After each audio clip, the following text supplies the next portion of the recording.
Okey, last ibu tanya adik. Adik okey tak ibu delete TikTok? Okey. Ira okey eh? Ibu nak penghabisan je. Okey tak okey?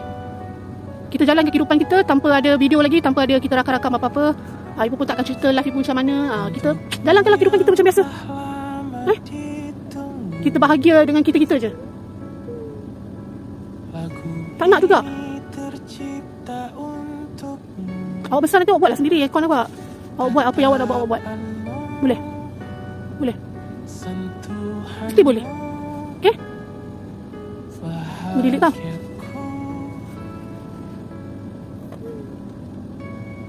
Masya Allah, dia boleh nangis.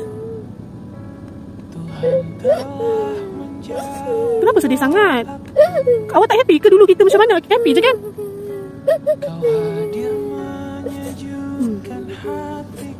Yalah, kita ke sekolah lah.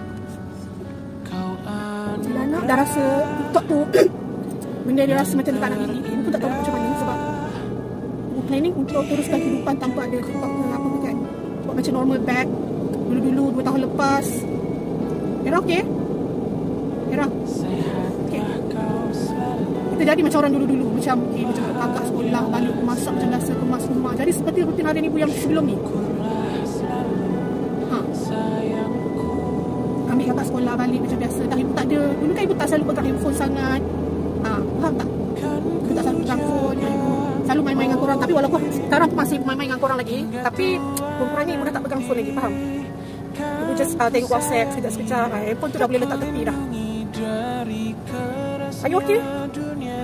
Awak suka juga nak ada TikTok? Dia? Awak happy ke? Awak happy ada TikTok? Happy ada TikTok. Nantilah ibu fikirkanlah macam mana dulu. Tak ada TikTok pun kita boleh happy-happy juga. Yalah, jomlah kita pergi sekolah. Okay? Pergi sekolah. Dia dah cakap happy. Yalah, kita pergi sekolah. Okay dah, kakak adik salam kakak. Sedih tak dia? Awak fikir sekarang masa untuk belajar je? Nak, jom. Jom. Okay? Okay? Are you okay? Right, go. Pergi. Nanti buang macam biasa ya. Balik TikTok dah tak ada dah tau. Dah jangan fikir apa-apa, pergi sekolah dulu. Okay? Jangan fikir dulu. Belajar elok-elok. Sedih dia. Tak boleh sedih. Sedih dia. Kesian dia. Allah.